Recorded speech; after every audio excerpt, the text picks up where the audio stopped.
Hello everyone, today we're going to read Spot's Windy Day and Other Stories by Eric Hill, published by Puffin Books. One windy day, Spot went out to fly his kite. "See you later, Mum," he called to Sally. "Don't get blown away, Spot," said Sally.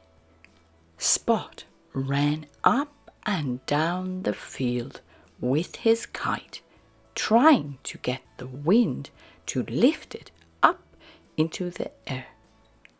Suddenly, a strong gust caught the kite. "Oh!" Spot cried. "Look how high it is!" Then, "Oops!" said Spot. How did that happen? His kite had landed in a tree. Spot looked up at it. "I can't reach up there," he said. "That's the end of flying my kite. Oh no!" Spot started to walk home. He was a little sad. Leaves were blowing all around him in the wind. Red, yellow, green and orange ones. "I'll try and catch a leaf," he said. But it was harder than he thought. As soon as one came near, the wind whisked it away again. Spot looked up and saw something big and dark above him. It wasn't a leaf. "Oh!" Spot said, reaching up. "What's that?" It blew here and there. It came lower and lower, and whoosh! It landed right on Spot's head and covered his eyes.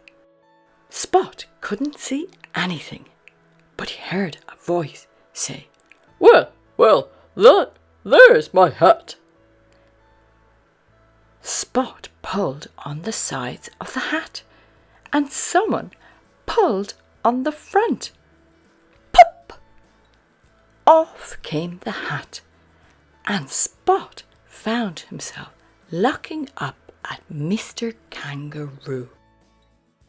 "Thank you, Spot. You saved my best Sunday hat." "It was nothing," said Spot. "I wish I could do something for you, Spot," said Mr. Kangaroo. "You can," said Spot. "My kite is stuck up in the tree. Can you reach it?" "Certainly," said Mr. Kangaroo. He jumped up and knocked the kite down to the ground. "Wow!" said Spot. "I'm glad your hat found me." Spot's kite once again soared up in the sky. "Thank you, Mr. Kangaroo," shouted Spot. But Mr. Kangaroo couldn't hear. It was too windy. And that's the end of Storytime. We hope you enjoyed it, and remember to subscribe today to English Lessons Online. Thank you.